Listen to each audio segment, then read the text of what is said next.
A horse on the brink of collapse, trapped in a forgotten well, holds a secret capable of transforming an entire community. But is everyone ready to face the truth? The sun had barely risen when Mrs. Evelyn Thompson woke up to the persistent barking of Thunder. The guide dog, usually calm in the early hours of the morning, was showing an unusual restlessness. His bristled fur and constant movement near the eye door indicated that something was different on that dawn in Santa Fe. Evelyn, accustomed to trusting the instincts of her faithful companion, got up cautiously. Her sensitive fingers traced the familiar surface of the bedside table, finding the special clock that announced in Braille that it was only 5:30 in the morning. The typical chill of the morning air seeped through the cracks in the high window, carrying with it the unmistakable scent of dew on the grass.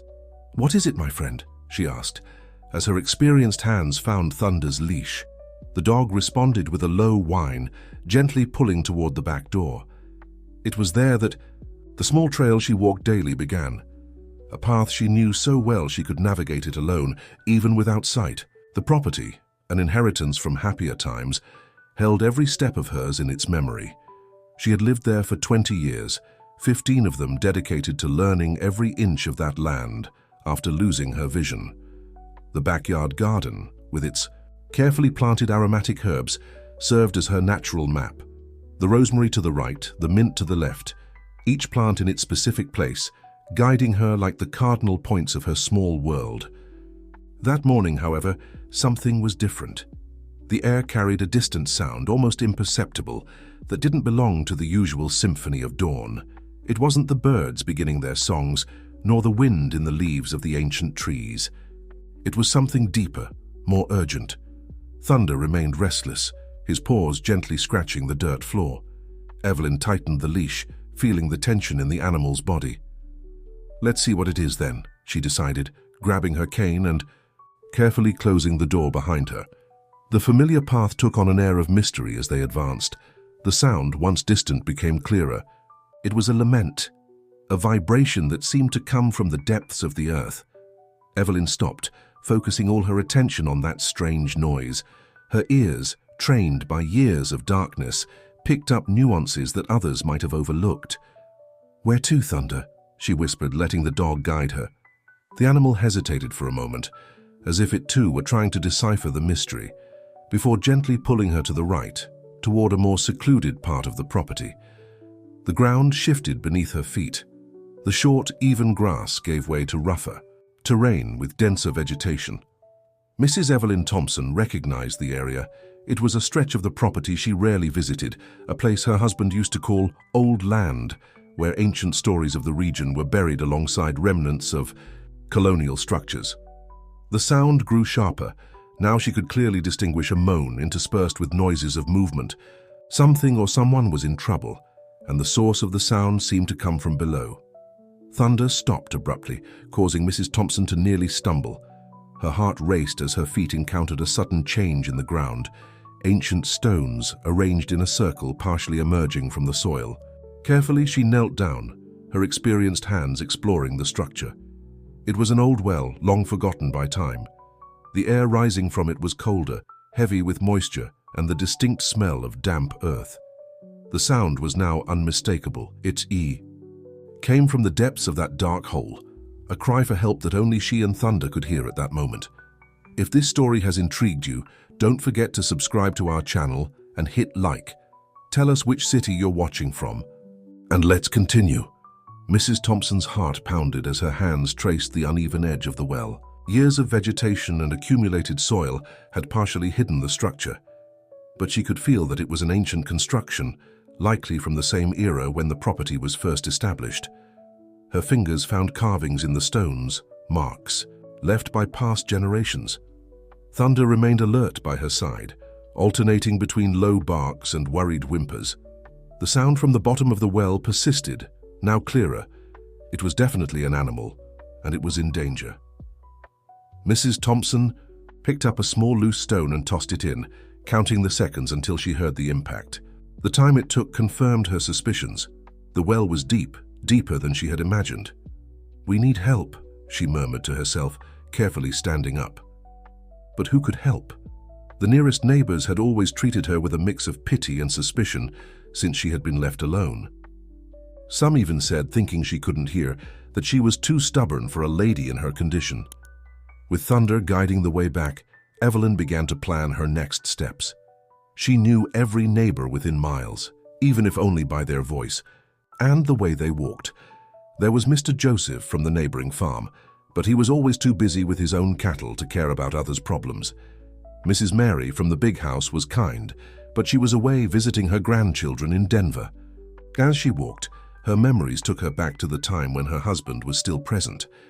Michael knew everyone in the area and had a special way of dealing with people. "If you need help, Evelyn," he always said, "look to the young ones first. They haven't lost the ability to care yet." It was then that she remembered John Peterson, the young caretaker who looked after the horses at the neighboring ranch. She had spoken to him a few times when the young man passed by the main road, leading the animals to graze. His voice always carried a smile, and he never showed impatience with her condition. Arriving home, Evelyn went straight to the old phone on the kitchen table. Her fingers traced the braille notebook she kept beside it, finding the ranch's contact. After 3 rings, a sleepy voice answered. "Santa Clara Ranch, good morning." "Please," Evelyn said, trying to keep her voice calm, "I need to speak with John Peterson. It's urgent."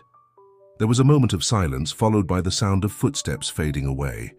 Minutes that felt like hours passed before the young, familiar voice of John Peterson came on the line. "Mrs. Evelyn, are you all right?" "John, I'm sorry to bother you so early, but I need your help. I found something on my property. There's an animal trapped in an old well, and I don't know who else to turn to." The response came without hesitation. "I'm on my way there right now, Mrs. Evelyn Thompson. I just need to grab some ropes and equipment that might be useful." While she waited, Evelyn returned to the porch where Thunder remained restless. The sun was already higher in the sky, and she could feel its warmth on her skin. Her thoughts drifted to Michael and all the stories he used to tell about the property.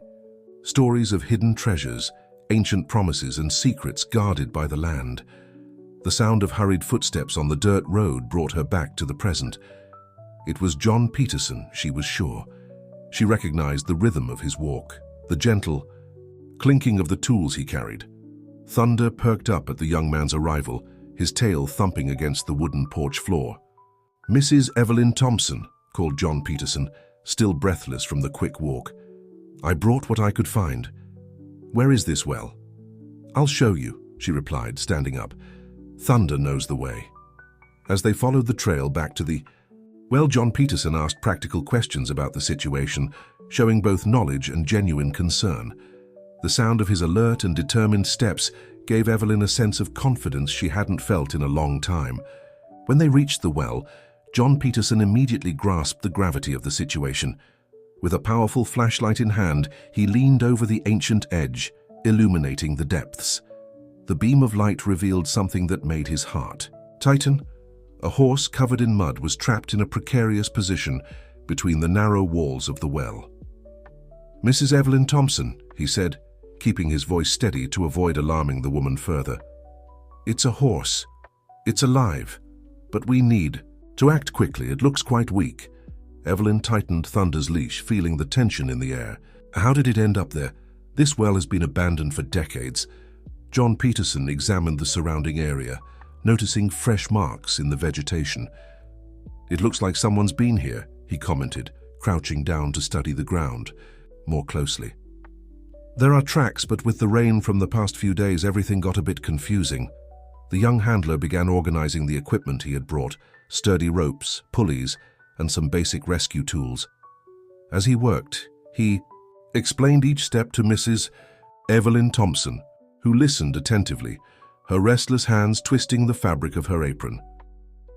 "I'm going to need more help," concluded John Peterson after a thorough analysis. "The rescue is going to be complicated. The well is old. The walls might not hold much weight. I need to call at least 2 or 3 more people." Mrs. Evelyn nodded, worried. "But who? The neighbors? They're not always very receptive."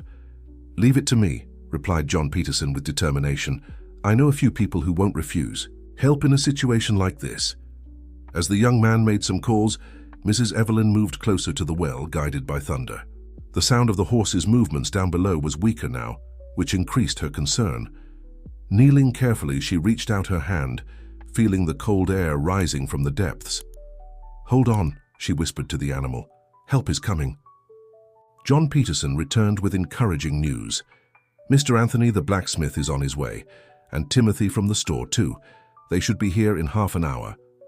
While they waited, John Peterson improvised a system to lower some water to the animal.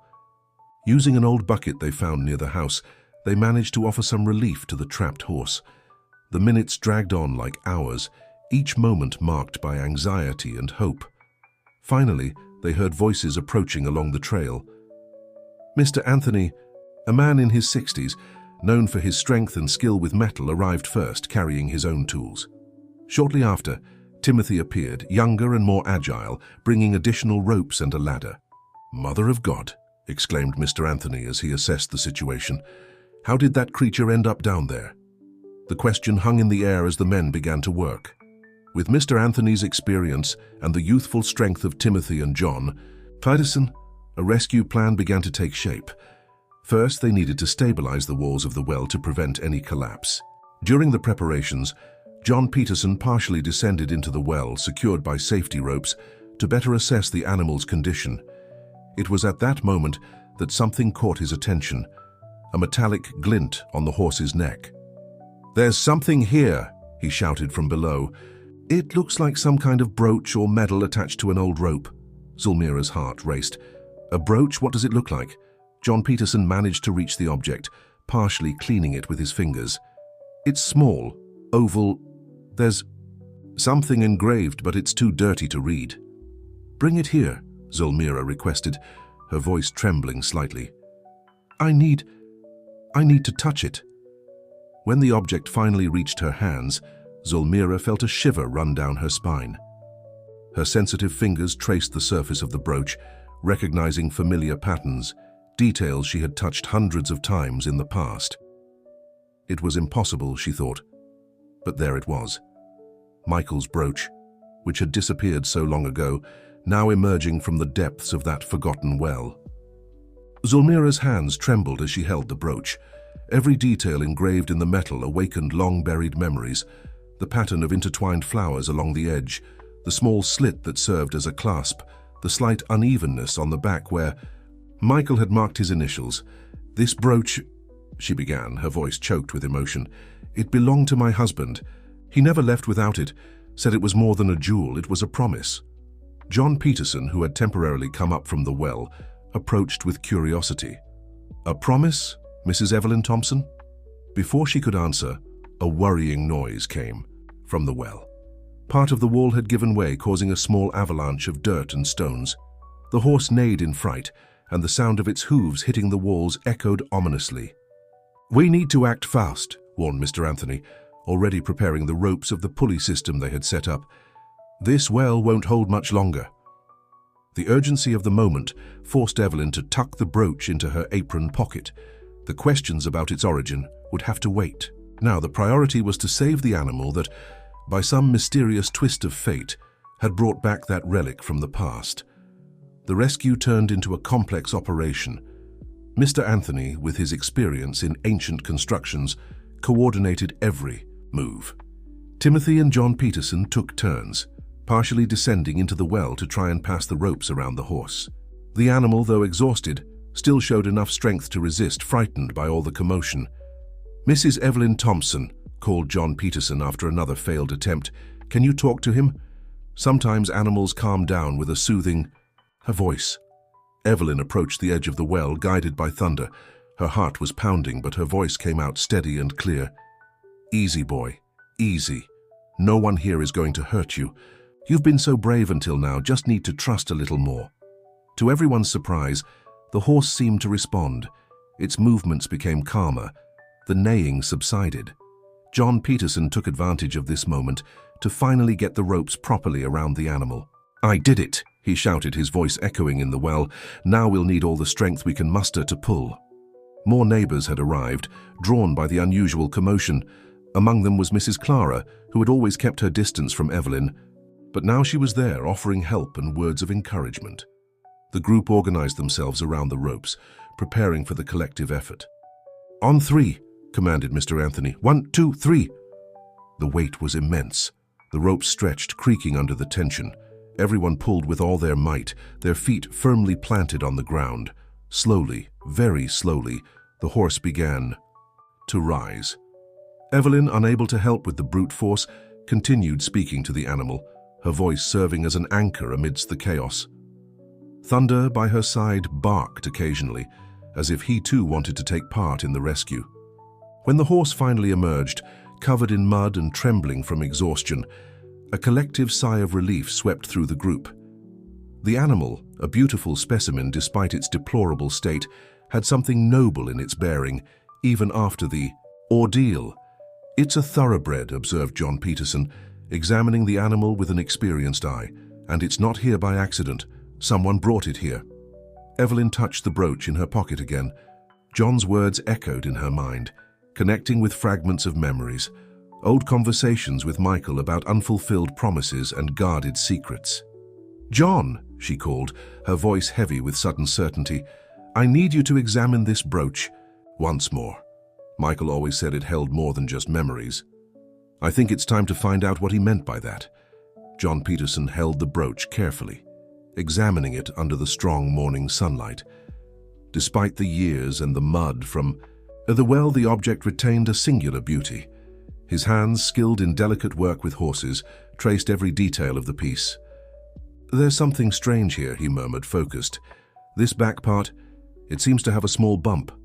Mrs. Evelyn Thompson, seated in a chair that Mrs. Clara had brought from the house, leaned forward, her hands clutching the fabric of her dress. Michael always said the brooch was special, but he never explained why. In the last few weeks before he left, he would spend hours fiddling with it. John Peterson continued his meticulous investigation, while the other neighbors busied themselves with caring for the rescued horse. The animal, still trembling, was receiving its first treatment from Mr. Anthony, who had experience with equines. "Wait a moment," John Peterson said suddenly. His fingers had found an almost imperceptible mechanism. With a gentle press, a soft click revealed a hidden compartment inside the brooch. "Mrs. Evelyn," he called, his voice trembling with excitement, "there's something inside here. It's a piece of paper, very neatly folded." The whole group stopped what they were doing. Even the rescued horse seemed to sense the change in the atmosphere, turning its head toward the voices. With extreme care, John Peterson unfolded the small piece of paper, yellowed with age. "It's a letter," he announced. "The handwriting is a bit faint, but it's readable." "Please read it," Mrs. Evelyn requested, her voice barely containing her emotion. "Read it out loud." John Peterson cleared his throat and began, "My dear Evelyn, if you are reading this, it means you have found the brooch and discovered its secret. There's something I've needed to tell you for a long time, a story that goes back to the early days of this land. The horse you found is no ordinary animal. It belongs to a special lineage, the horses of the Star Ranch, which played a fundamental role in the history of this region. Years ago, I made a promise to old Colonel Mendonza. I swore I would care for the last descendant of this lineage, keeping alive a legacy that dates back to the times of colonization. But circumstances prevented me from fulfilling that promise, and it's been a burden I've carried ever since. The brooch you're holding now is more than a family heirloom. It's the symbol of a commitment, marked with the same design that the horses of the Star Ranch bore. If this brooch has returned to you alongside a horse, it's no coincidence. It's a chance to honor an old promise and reconnect the threads of destiny that time had torn apart. I trust you, my love, to do what's right. The documents that prove all of this are stored in the old desk, under the false bottom of the third drawer. With all my love, Michael." A deep silence fell over the group. Mrs. Evelyn Thompson brought her hands to her face, silent tears streaming down her cheeks. The rescued horse, as if sensing the importance of the moment, let out a soft whinny. Mrs. Clara, who had until then maintained a respectful distance, approached Mrs. Evelyn. "So this is why Colonel Mendonza came to these lands so often," she remarked, her voice heavy with understanding. "We always thought it was just to visit an old friend." "The horses of the Star Ranch," murmured Mr. Anthony, looking at the rescued animal with new eyes. "My father used to talk about them. They said they were the noblest horses to ever exist in these parts, bred for a special purpose since the days of the Empire. John Peterson moved closer to the horse, examining it more carefully. Now that the mud was beginning to dry, clearer markings on its coat became visible. "Look at this," he called out, pointing to a nearly invisible mark on the animal's flank. "It's the same pattern as the brooch right here." The revelation of Michael's letter unleashed a wave of memories and stories among those present. Slowly, like pieces of a long scattered puzzle, the history of the Star Ranch horses began to take shape through the accounts of the older residents. "My grandmother worked at the Star Ranch," shared Mrs. Clara, sitting next to Mrs. Evelyn Thompson. "She always talked about how those horses were different. They had a bearing, an intelligence that was extraordinary. Colonel Mendonza dedicated his life to preserving that lineage." Mrs. Evelyn Thompson listened intently to every word, her hands still holding the brooch as if it were a precious treasure. "Michael never told me about this promise," she said softly, "but now I'm starting to understand so many things. The long conversations with the Colonel, the sudden trips, the documents he kept so carefully." John Peterson, who continued examining the rescued horse, was making important discoveries. "This animal is young, probably no more than 4 years. Old," he observed, "and despite its current condition, you can see it has an exceptional build. The shape of its head, the line of its back, these are unique characteristics." Mr. Anthony approached, his years of experience with horses sharpening. His gaze, "The way it looks at us is also different. It has a consciousness, a nobility you don't see in ordinary horses." The animal, as if responding to the comments, raised its head with dignity despite its evident exhaustion. Thunder, who had until then maintained a respectful distance, cautiously approached the horse, his behavior showing an unusual deference. "We need to see those documents," said John Peterson, turning to Mrs. Evelyn Thompson. "If what's written in the letter is true, this horse could be the last of its lineage." Mrs. Evelyn Thompson nodded, standing up with determination. "The desk. It's in the office. I haven't touched it in years. It was Michael's sacred place where he kept everything he considered important." The group headed to the house, leaving the horse in the care of Timothy and other neighbors, who volunteered to continue the cleaning and recovery efforts. Along the way, more residents joined them, drawn by the news that was already beginning to spread through the community. Michael's office remained exactly as he had left it. The scent of old wood and stored books filled the room. Mrs. Evelyn Thompson walked confidently to the desk, her fingers easily finding the third drawer. "John Peterson," she called, "can you help me? The false bottom? There must be a mechanism." The young handler examined the drawer carefully, his skilled hands finding a small lever disguised in the wood. With a soft click, the bottom of the drawer came loose, revealing a hidden compartment. "There's a folder here," he announced, pulling out a set of documents yellowed with age. There are records, old photographs, and a notebook. The next few hours were spent unraveling this historical treasure.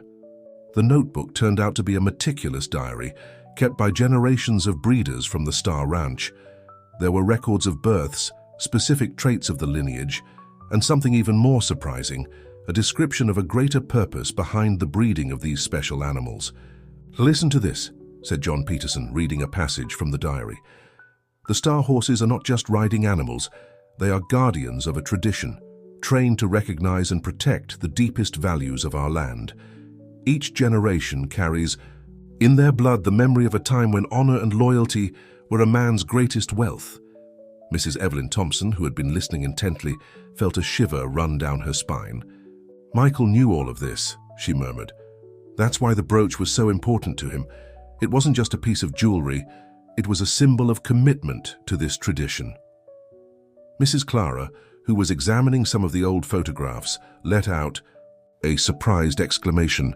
"Look, in this photo, Colonel Mendonza is wearing a brooch identical to yours, Mrs. Evelyn Thompson, and here, look at the horse beside him. It bears the same mark we found on our rescued one." As the group examined the documents found on Michael's desk, the afternoon sun began to paint the sky of Santa Fe with orange hues.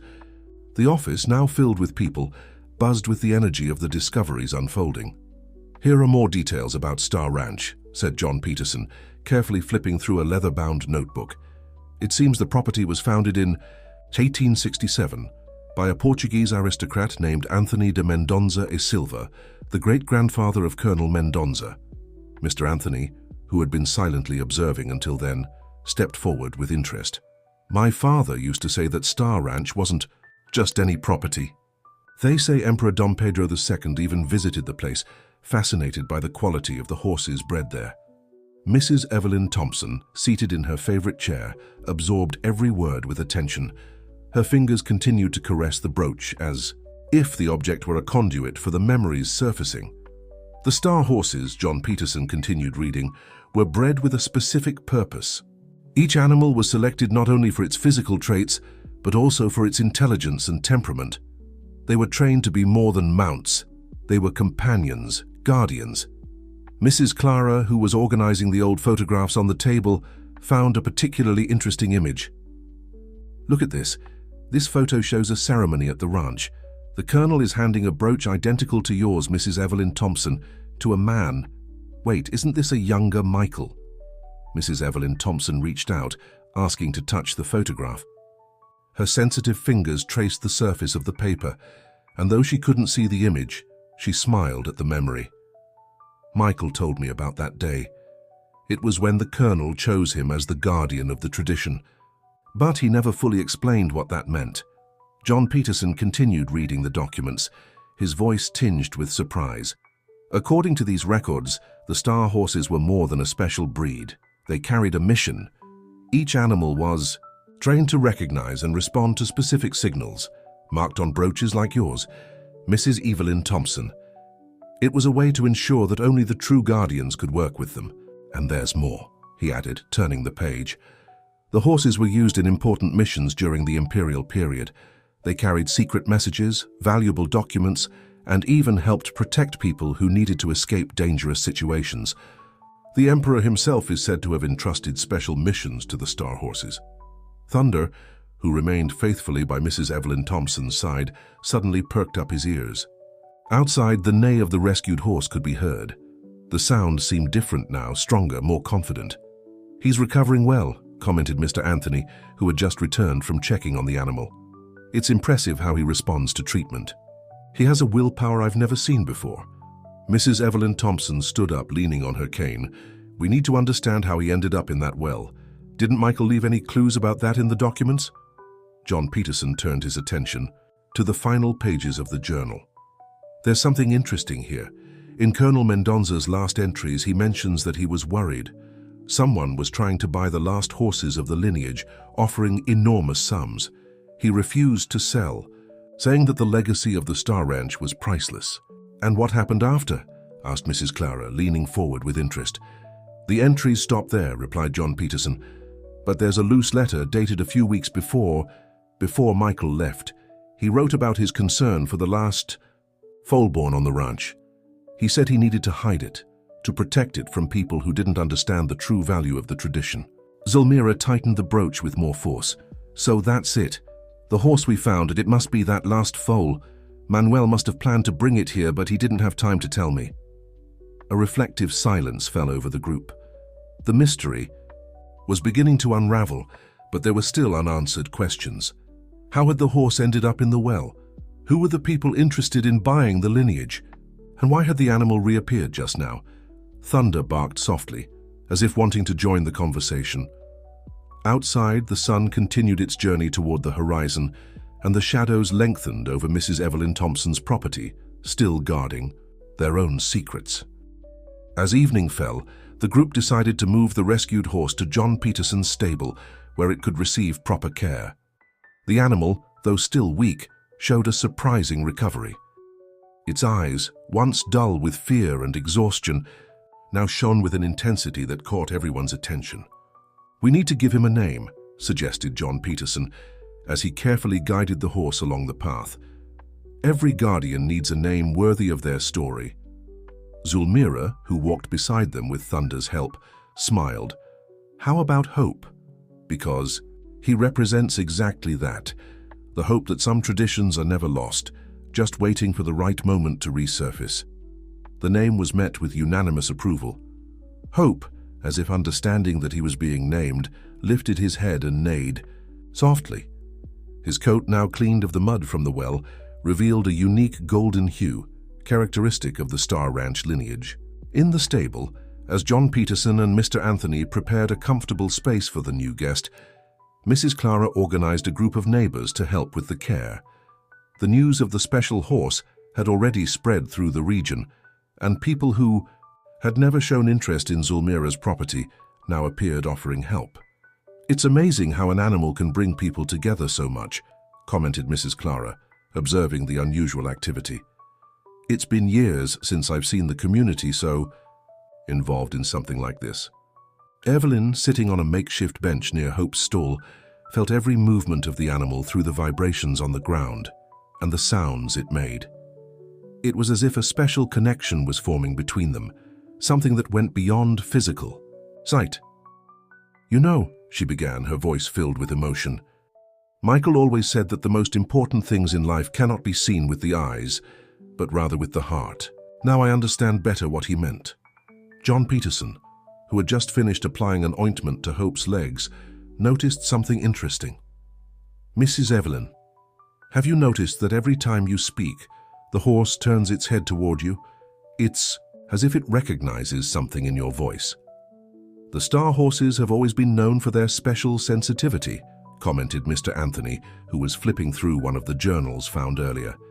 "It says here that they had a unique ability to form bonds with their guardians, as if they could see beyond appearances." Night was beginning to fall over Santa Fe, and the first stars dotted the sky. The activity in the stable gradually slowed, but Evelyn showed no intention of leaving. There was something comforting about being there, listening to Hope's calm, breathing and the occasional barks from Thunder. "Mom," John called softly, "I found some more interesting notes in the journal. It seems that each horse from the Star lineage had a specific mark, in addition to the one we've already identified, a mark that only appeared under certain conditions." Evelyn leaned forward, intrigued. "What kind of mark?" "According to the journal, when the horse formed a true bond with its guardian, a star-shaped mark would become visible on its forehead, but only under moonlight. It was considered a sign that the animal had recognized its true protector." As if responding to the conversation, Hope moved in her stall, positioning herself so that the light of the rising moon, streaming through a small window, illuminated her face. For a moment, everyone fell silent, watching. "John," whispered Mrs. Clara, her voice trembling with emotion. "Look." Under the soft glow of the moonlight, a delicate mark began to reveal itself on Hope's forehead. It was a perfect star, so subtle that it could only be seen when the light hit it at just the right angle. Thunder, who had been quiet until then, approached the stall and let out a soft bark, as if greeting something special. Evelyn, though she couldn't see the mark, felt a shift in the atmosphere of the room. "What's happening?" she asked, noticing the commotion among those present. John Peterson gently held her hand. "The mark, Mrs. Evelyn. It has appeared. The horse has chosen its guardian. If this story has intrigued you, don't forget to subscribe to our channel and hit like. Let us know which city you're watching from, and let's continue." The days following the discovery of the mark on Esperanza brought significant changes to the small community of Santa Fe. Mrs. Evelyn's property, once seen as a lonely and melancholic place, transformed into a gathering spot for the locals. Every morning, Evelyn followed her new routine with renewed energy. Guided by Thunder and accompanied by John Peterson, she walked to the stable to visit Esperanza. The horse had developed the habit of softly neighing upon sensing her approach, as if announcing the arrival of its guardian. "It's remarkable how he responds to your presence," John Peterson commented one morning, observing the interaction between the two. "Even the most challenging horses I've trained never showed such harmony with their owners." Evelyn smiled, her experienced hands running along Esperanza's neck. "I don't feel like his owner. It's more like we're partners, guardians of each other." The horse responded to her touch by gently nuzzling her shoulder, a gesture of affection that had already become habitual. News about the last horse of the Star lineage began to attract curious visitors. Old families from the region, familiar with the farm's stories, came to see if the rumors were true. Among them was Mrs. Teresa, a lady in her 80s who had worked at the Star Ranch in her youth. "I never thought I'd live to see another star horse," she said, moved upon seeing Esperanza. "I remember as if it were yesterday the day Colonel Mendonza explained to me about the special signs of these animals. The star mark on the forehead, visible only under moonlight, was considered the most sacred of them. On a particularly busy afternoon, while a group of neighbors helped renovate part of the stable, John Peterson made an intriguing discovery. While examining some of the oldest documents found in Michael's desk, he came across a series of letters exchanged between Colonel Mendonza and a businessman in the horse breeding industry. "Mrs. Evelyn Thompson," he called, his voice heavy with concern. "I think I've found something important about the people who were interested in the star horses." Evelyn, who was overseeing the organization of hay bales, approached with thunder. "What did you find, John?" "These are letters from a man named Robert Almeida, the owner of a large ranch in Chicago. He was obsessed with buying the last horses of the Star lineage. In the more recent letters, his tone becomes increasingly aggressive, even making veiled threats." Mr. Anthony, who was nearby and overheard the conversation, chimed in. "Robert Almeida? I know that name.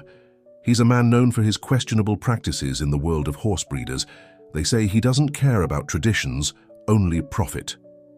The discovery of the letters brought a new element of tension to the story. Evelyn recalled whispered conversations between Michael and Colonel Mendonza, heated discussions about the importance of protecting the legacy of the Star Ranch. "John," she called after a moment of reflection, "in the last few weeks before Michael left, did you notice any strange activity in the area? Any outsiders asking about horses?" The young caretaker furrowed his brow, trying to remember. "And now that you mention it, yes, there was a well-dressed man who showed up a few times at the ranch where I work. He asked a lot of questions about the horses in the region, especially about old breeding families." Mrs. Clara, who arrived carrying a basket of fresh bread for the workers, joined the conversation. "I remember that man. He stopped by my shop a few times, always very interested in stories about the Star Ranch. He even offered money in exchange for information." As the conversation unfolded, Hope showed unusual restlessness in her stall. His movements were restless, as if he too were part of the discovery. Thunder, ever watchful, positioned himself protectively beside Evelyn. "We need to be careful," warned Mr. Anthony.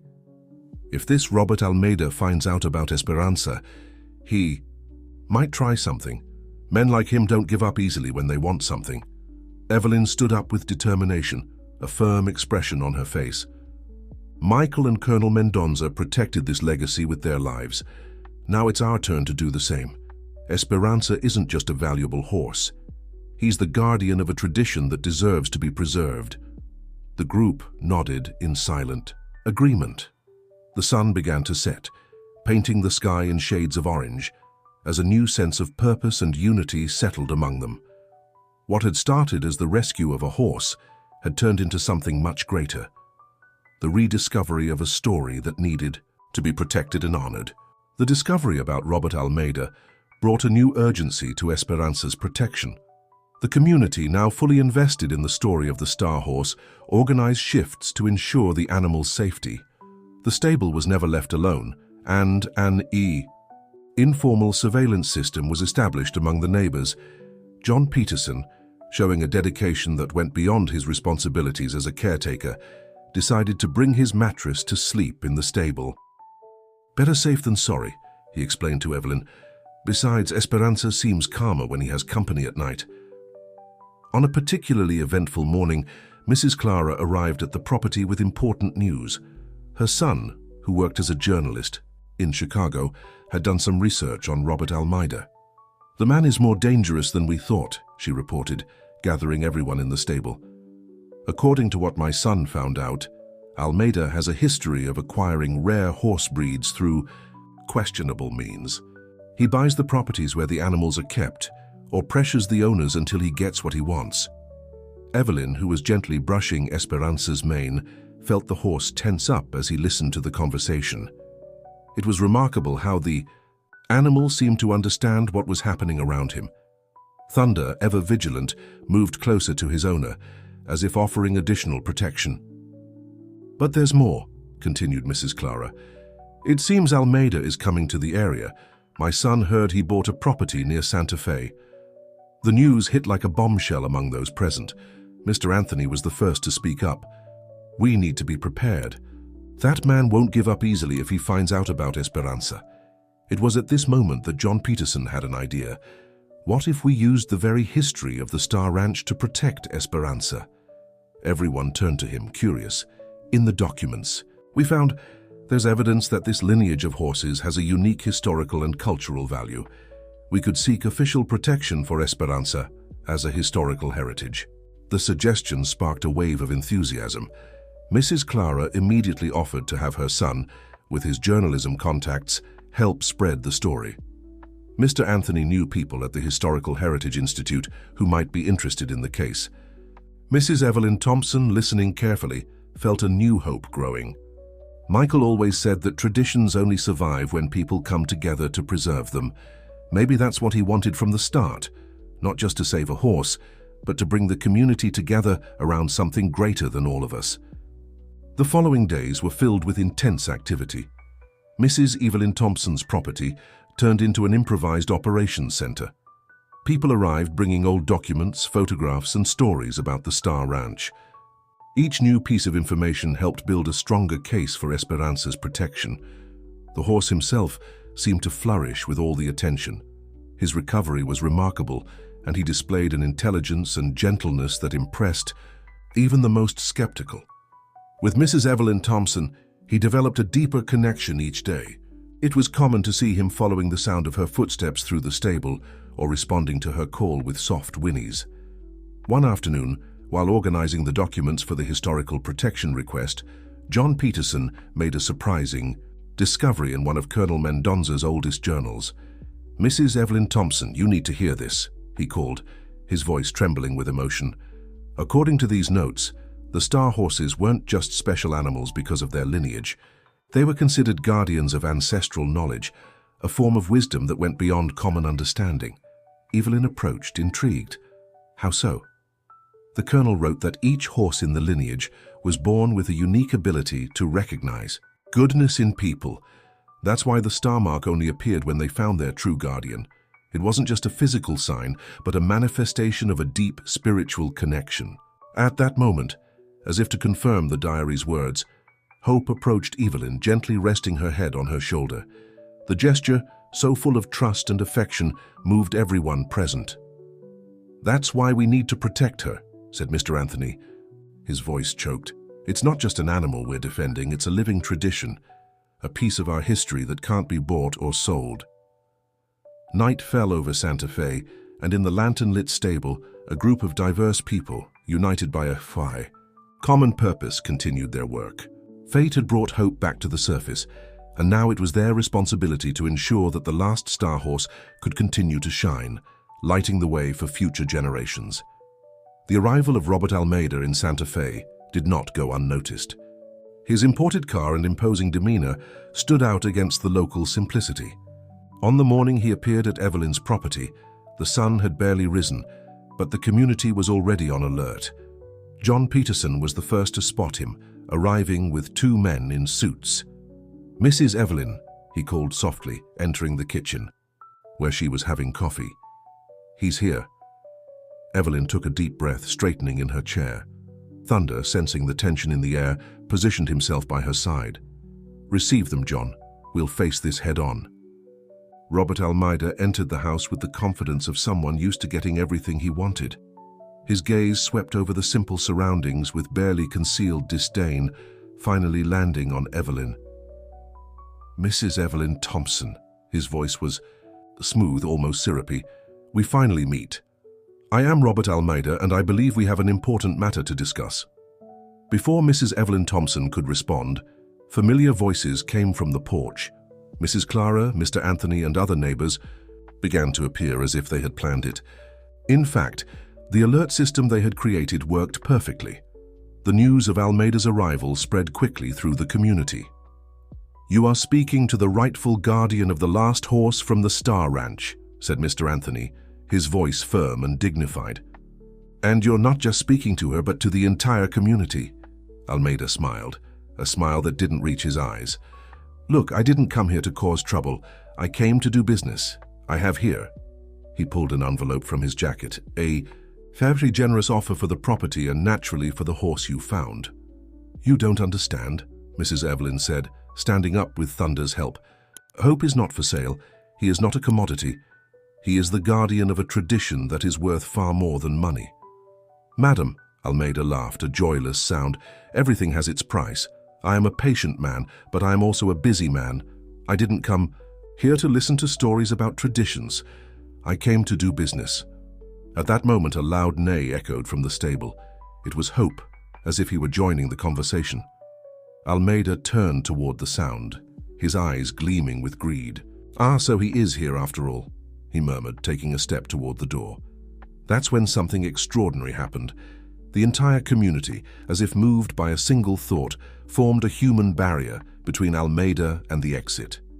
They were simple people, farmers, shopkeepers, housewives, but at that moment they were united by something greater than themselves. "You don't understand," said Mrs. Clara, her usually sweet voice now as firm as steel. "It's not just Mrs. Evelyn who is saying no. We are all in this together." John Peterson stepped forward, holding a set of documents. "And there's more, Mr. Almeida. While you were trying to buy our story, we legally protected it. Hope and the entire tradition of the Star Horses have just been recognized as intangible cultural heritage by the Institute of Historical Heritage." The surprise on Almeida's face was genuine. He took the documents John offered, his eyes scanning. The official pages, stamps, and signatures. "This is impossible," he murmured. "How did you—" "The strength of a united community is something money can't buy, Mr. Almeida," replied Evelyn Thompson, her voice calm but firm. "Michael and Colonel Mendonza knew that. That's why they entrusted the legacy of Star Ranch to people who understood the true value of traditions." The businessman looked around, realizing for the first time that he was completely alone in his greed. His assistants, sensing the shift in the air, were already discreetly retreating toward the car.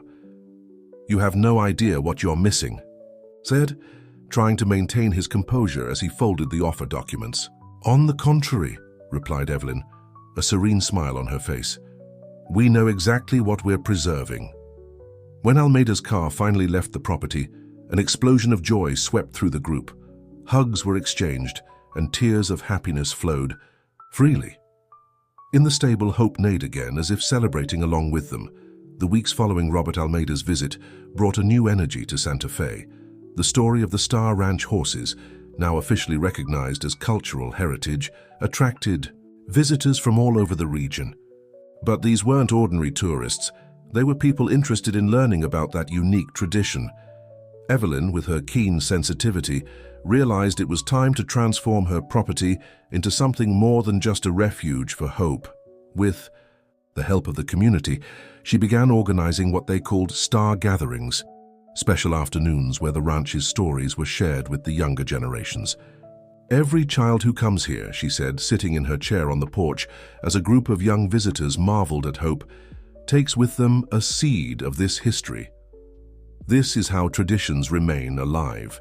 John Peterson, who had become a key figure in this new phase, developed a special program for children who were afraid of horses. It was remarkable how Esperanza showed a particular gentleness with these frightened little visitors. "It's as if he knows exactly what each one needs," John commented one afternoon, watching as the horse carefully lowered his head to let a shy girl stroke his muzzle. "His wisdom goes beyond what we can understand."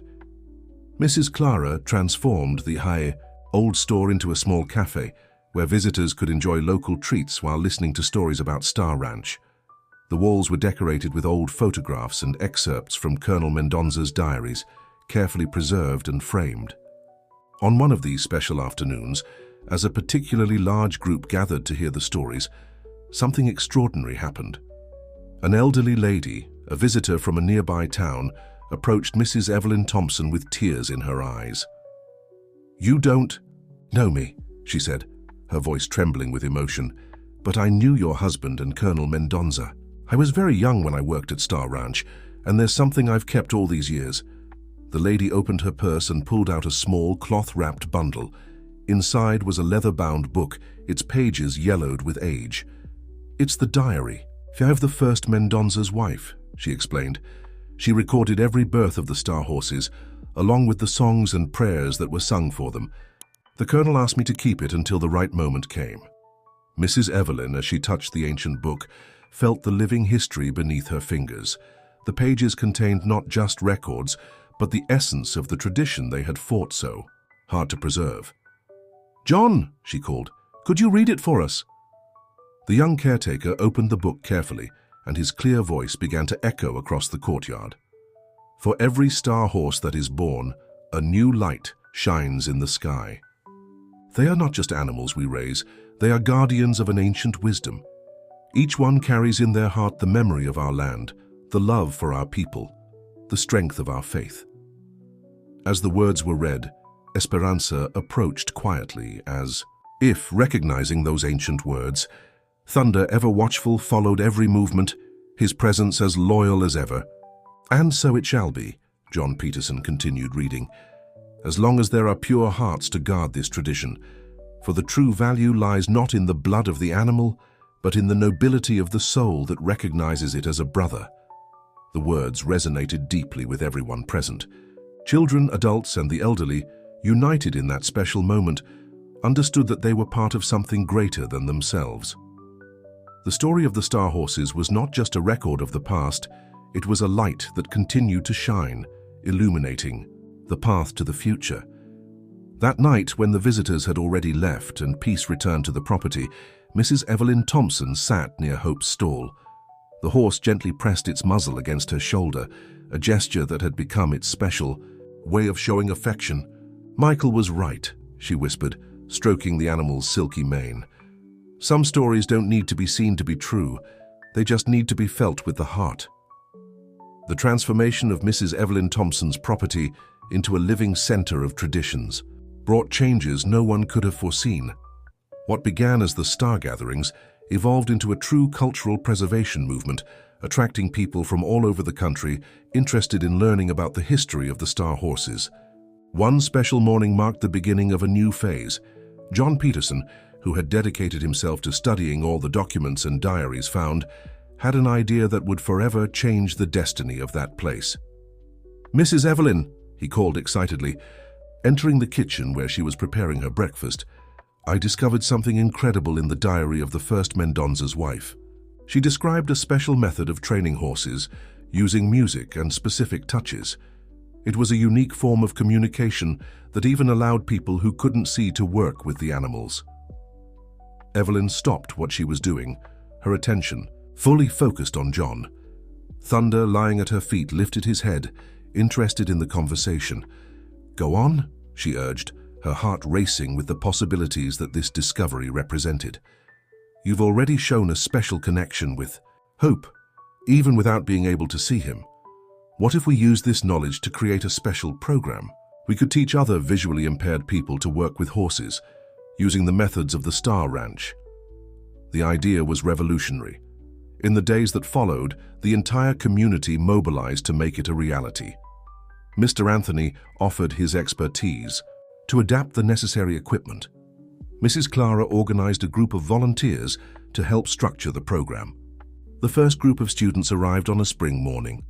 There were 5 visually impaired individuals, accompanied by their families, all eager to participate in that unique experience. Mrs. Evelyn Thompson, now a true master of her craft, led the classes with a blend of wisdom and sensitivity that moved everyone deeply. "The secret," she explained to the students, "is not in seeing with the eyes, but in feeling with the heart. The Star Horses have always known this. They see our soul, not our appearance." Thunder demonstrated a special talent for this new mission. It was remarkable how he adapted his behavior for each student, being gentler with the more insecure ones and more patient with the more anxious ones. The star mark on his forehead, visible only under the moonlight, seemed to shine brighter with each new connection made. One of the students, Mary Claire, a young woman who had lost her sight as a child, developed a particularly strong bond with Thunder. "It's like he completely understands me," she said one day. after an especially moving lesson. When I'm with him, I no longer feel limited. I feel free. The program grew quickly, attracting the attention of institutions and experts. Researchers began visiting the property, interested in studying the unique methods developed there. But for Mrs. Evelyn Thompson and the community, the true success lay in the small daily victories, in the smiles earned and in the confidence regained. On a particularly special afternoon, while observing a class in progress, Mrs. Clara approached Mrs. Evelyn Thompson with a surprising discovery. "You know that young man who came from Rio de Janeiro to learn about the program?" she began, her voice brimming with excitement. "He's the grandson of the old foreman of the Star Ranch, and he brought with him a chest of documents that belonged to his grandfather. They are complete records of the training methods, including sheet music for the songs used with the horses." The discovery of these new documents was like finding the missing piece of a puzzle. The songs, when played, had an almost magical effect on Thunder and seemed to awaken ancestral memories of his lineage. "It's as if the past and present have come together," commented John Peterson, watching the horse react to the ancient melodies. "With each passing day, I understand better why Michael and Colonel Mendonça fought so hard to preserve this tradition." Mrs. Evelyn Thompson's property, once a place of solitude, now pulsed with life and purpose. The sound of laughter, conversations, and music blended with the neighing of horses and the occasional barking of thunder, creating a symphony that spoke of renewal and hope. The success of the riding program for visually impaired individuals brought a new dimension to the legacy of the Star Horses. What began as an ancient tradition had transformed into something even more meaningful. A bridge between the past and the future, uniting generations through the power of the connection between humans and animals. On a special morning, as Zulmira supervised yet another class, an unexpected visitor arrived at the property. It was Carlos Mendonça, the last living descendant of the colonel, who had learned about the program through a feature in a national newspaper. "When I read about what you were doing here," he said, moved, "I knew I had to come in person. My grandfather always said that the Star Horses had a greater purpose that we couldn't fully understand. Now I see what he meant." Carlos brought with him not only family memories, but also a precious gift, the Colonel Mendonça's last personal journal, which had never been opened. He left specific instructions that this journal should only be opened when the true purpose of the Star Horses was revealed, he explained. "I believe that moment has come." That evening, a special group gathered on the porch of Zulmira's house. João Pedro, chosen to read the journal, carefully opened its time-yellowed pages. The colonel's voice, preserved in his written words, echoed through the years. "I always knew that the Star Horses carried a special gift within them, something that went beyond their beauty or nobility. They were bred not to be displayed or admired, but to be bridges between people, between worlds, between different ways of seeing and feeling life." When Manuel came to me, concerned about the future of the lineage, I shared with him a vision I had, a time when these horses would help those who could not see with their eyes to see with their hearts.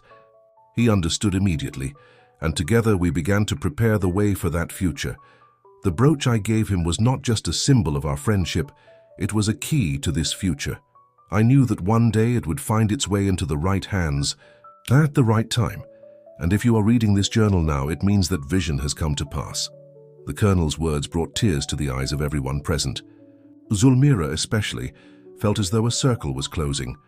Manuel's choices, the mystery of the brooch, the rescue of Esperanza, all were part of a greater plan that was only now fully revealing itself. Carlos Mendonça, deeply moved by what he found at the property, offered his support to expand the program. "I will donate part of the land from the old Star Ranch to build a proper training center," he announced. "It's time to return these fields to their true purpose." The news was met with joy by the community. The neighbors, who had already become a fundamental part of this story, immediately began planning how they could help with the expansion of the project. "You know," said Mrs. Clara as she served coffee to everyone, "I always thought old stories were just that, stories. But now I see they are so much more. They are seeds planted in the past, waiting for the right moment to bloom." That night, as the full moon bathed the property in its silvery light, Evelyn was in the stable with Hope. The horse, as always, showed that special connection with her, responding to the slightest touch, the softest call. John Peterson, who was watching the scene, noticed something extraordinary. The star-shaped mark on Hope's forehead glowed with an intensity never seen before, as if celebrating that moment of fulfillment. "Mrs. Evelyn," he called softly, "can you feel it? There's something different in the air tonight." She smiled, her hands gently stroking Hope's mane. "Yes, John. It's the sound of the past and the future meeting. It's the sound of a promise being fulfilled." Thunder, lying near the stable door, let out a soft bark as if in agreement. The night wind carried the scent of field flowers, and in the distance, the sound of the old songs from the Star Ranch still echoed, carrying with it the promise of new dawns and new dreams to fulfill. A year had passed since the discovery of Colonel Mendonza's last diary. Evelyn's property, now integrated with the donated lands of the old Star Ranch, had transformed into a center of hope and renewal. The Institute of the Star Horses, as it was officially named, had become a place where dreams took flight and limitations turned into possibilities. On a special spring morning, as the first golden rays of sun painted the horizon of Santa Fe, a unique celebration was being prepared. It was the first anniversary of the adaptive riding program, and visitors from across the country were arriving to participate in the event. Evelyn, seated in her chair on the porch, listened to the growing commotion with a serene smile on her face. Thunder, now a little older but still as alert as ever, rested by her side. The sound of Hope's hooves in the nearby pasture blended with the lively voices of the visitors. "Mrs. Evelyn," called John Peterson, approaching with hurried steps. "Here, it's almost time to begin. You won't believe how many people have come." The young handler, who now coordinated the entire training program, had become much more than an employee. He was a fundamental part of the family that fate had brought together in such a special way. "Tell me, John," she asked, adjusting herself in her chair. "What are you seeing?"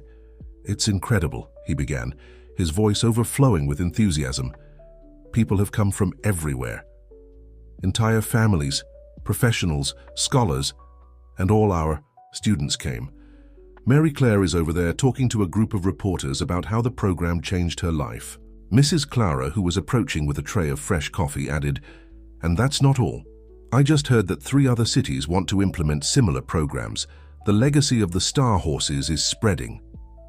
The celebration began with a special presentation. The students of the program, all visually impaired, demonstrated their skills with the horses, guided only by sound and touch.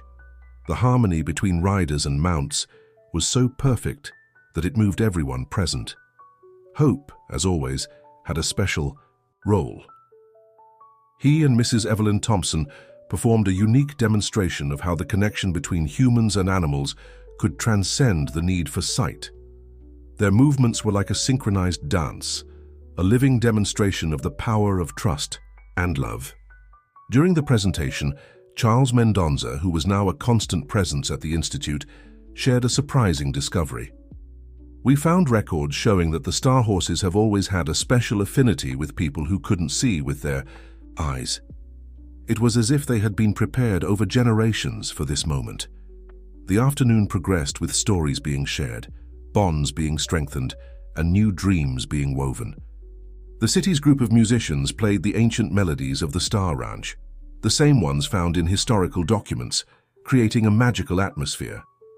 As the sun began to set, painting the sky with shades of pink and gold, Mrs. Evelyn asked to be taken to the center of the pasture. There, surrounded by all those who had become part of her extended family, she shared words that came from the depths of her soul. "A year ago, when thunder guided me to that ancient well, I thought I was alone in the world. But I discovered that we are never truly alone when we open our hearts to the possibilities life presents us. Hope didn't just bring the legacy of the Star Horses back to life. He taught us that the greatest treasures are those we cannot see with our eyes, but feel with our hearts." At that moment, as if responding to her words, Hope gently approached, followed by other horses from the program. The mark on his forehead, that mysterious star that only appeared under the moonlight, began to glow softly as the first stars appeared in the sky. The true miracle continued Mrs. Evelyn, her voice choked with emotion, wasn't finding hope in that well.